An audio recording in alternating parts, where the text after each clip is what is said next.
Ay mga kaibon, welcome back po sa channel natin. Ibon na pa. Sa mga hindi pa po wala nakasubscribe dyan, ano pang hinihintay nyo? Subscribe na po kayo at syempre, pakihit na rin po yung notification bell para updated po kayo sa mga bagong video na ina-upload natin every week.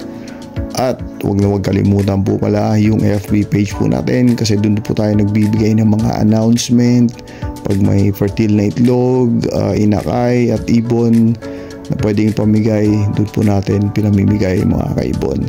At syempre, yung mga sa Shopee followers natin, maraming salamat po sa suporta nyo mga kaibon. Sa mga hindi pa nakasubok, try nyo rin po yung produkto natin para masubukan nyo rin po. Okay?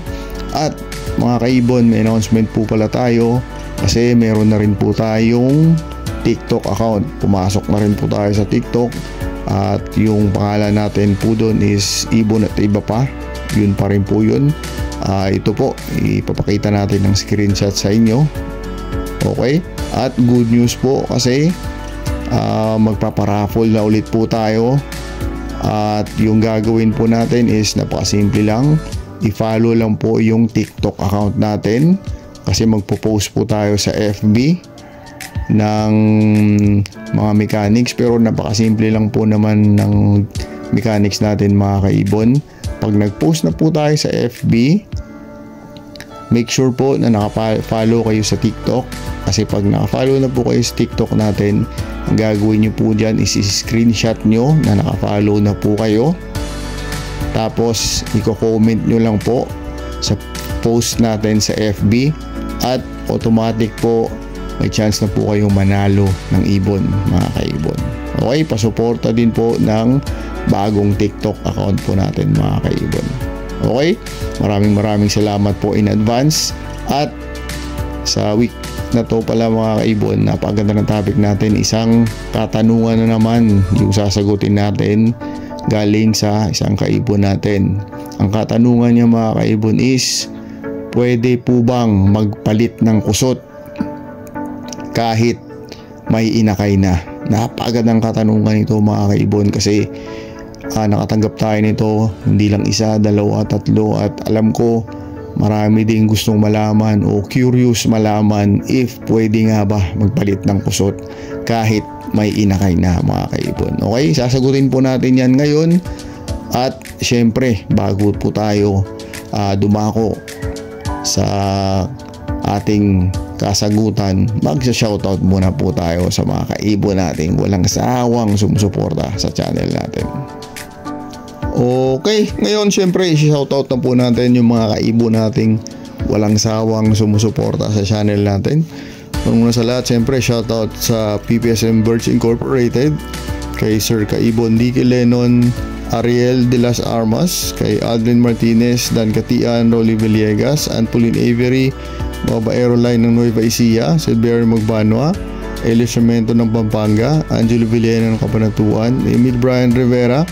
Shoutout din po kay Jobert Casal JTV, pasuporta din po niyan mga kaibon, kay Redin Bautista, Azalea Hartman Avery, kay Chris Bunda, kay kaibon Elmer Sinedosa na Binaw ng Rizal, Paypay Avery ng Nueva Ecija, Jaydeth Ibuna ng Taguig, kay RMZ Bell Pangasinan.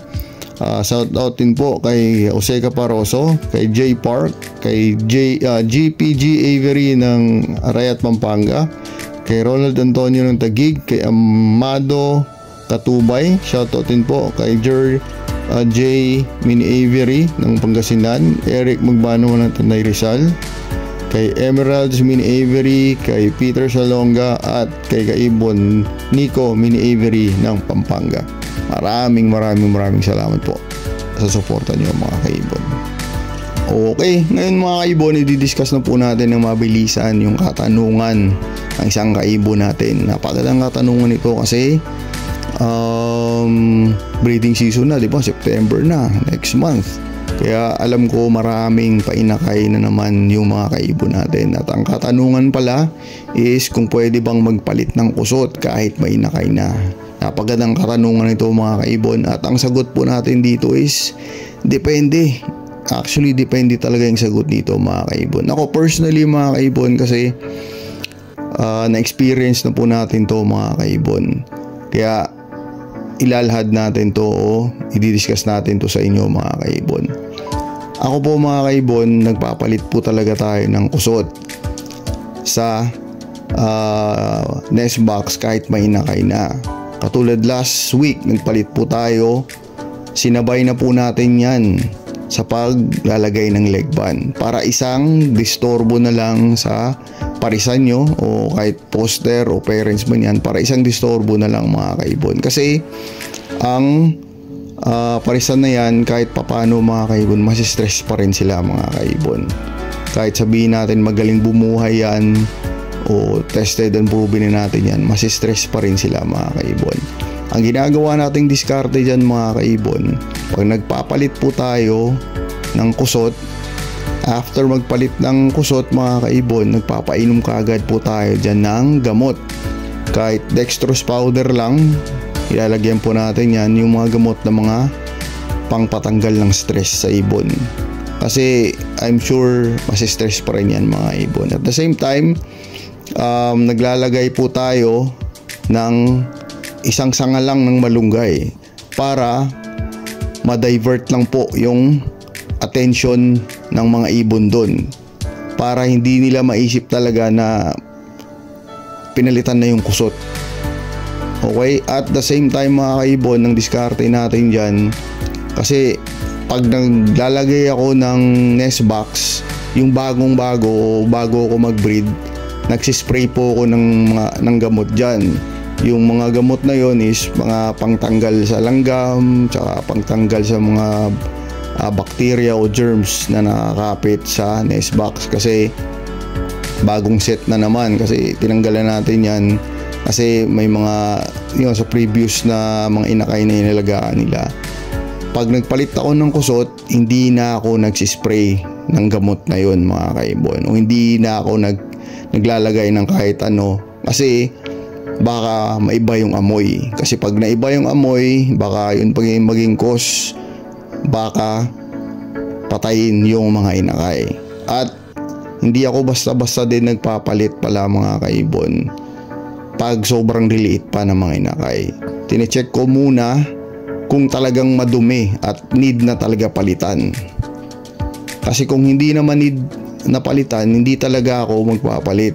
Pero kung nakita ko na sobrang dumi na, pinapalitan ko talaga, kasi doon po manggagaling yung mga sakit-sakit ng mga inakay natin. Kaya minsan makita natin yung inakay natin, ngayong araw masigla pa, kinabukasan nakita natin na mamaga na yung mata, may sipon na o matamlay na. Kasi dahil nga po yung nest box natin, baka hindi na natin napalitan yung kusot nila, madumi na.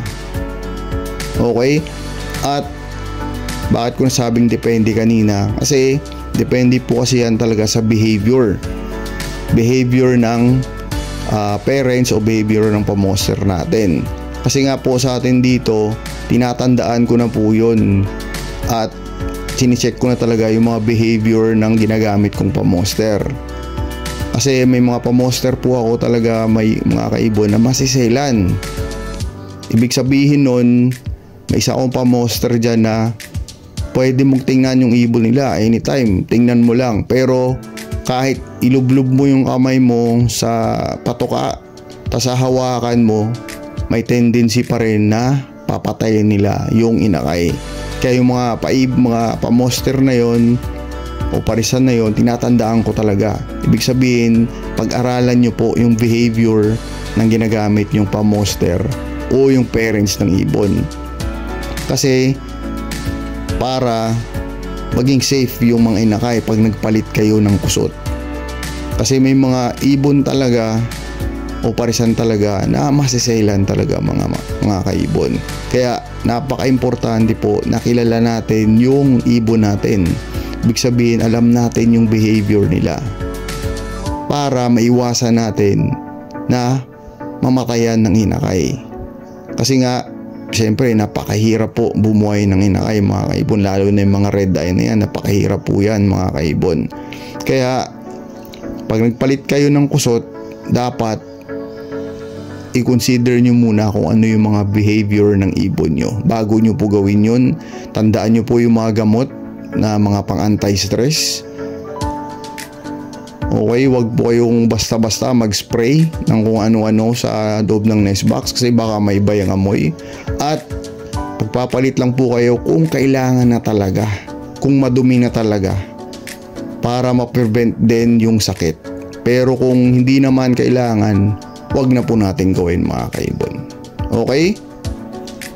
Sana po may natutunan na naman po kayo sa munting topic natin ngayon mga kaibon.